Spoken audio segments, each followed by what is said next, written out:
السلام علیکم ورحمۃ اللہ وبرکاتہ۔ قربانی کے مسائل میں سے جو آج کا مسئلہ ہے وہ مسئلہ یہ ہے کہ قربانی کا گوشت غیر مسلم کو hadya دے سکتے ہیں یا نہیں دے سکتے۔ غیر مسلم کو استعمال کرنے کے لیے، اس کو کھلانے کے لیے، یا وہ کھائے، اس کے بچے کھائیں، یعنی کہ کل ملا کے یہ کہ غیر مسلم کو قربانی کا گوشت دے سکتے ہیں یا نہیں دے سکتے۔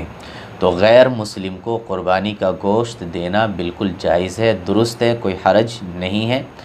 اگر کوئی غیر مسلم ایسا ہے جو گوشت خور ہے، گوشت کھانے کی عادت اس کے اندر ہے اور وہ گوشت خوری کو پسند کرتا ہے اور کسی طرح کا یعنی کہ اس کو ملال بھی نہیں ہوتا ہے آپ اگر اس کو دیتے ہیں، بلکہ اس کو ایک عادت ہے، تو آپ بالکل، وہ اگر چاہتا ہے تو آپ اس کو دیں۔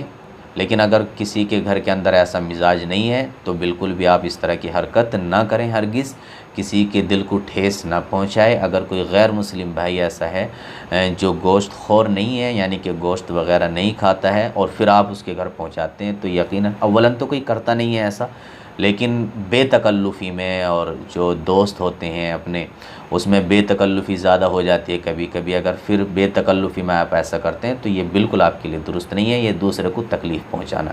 ہاں، اگر کوئی شوقین ہے اور وہ ایسا کرتا ہے، کھاتا ہے، تو پھر کوئی حرج نہیں ہے، آپ دے سکتے ہیں، اس سے آپ کی قربانی پر کسی طرح کا کوئی فرق نہیں آئے گا۔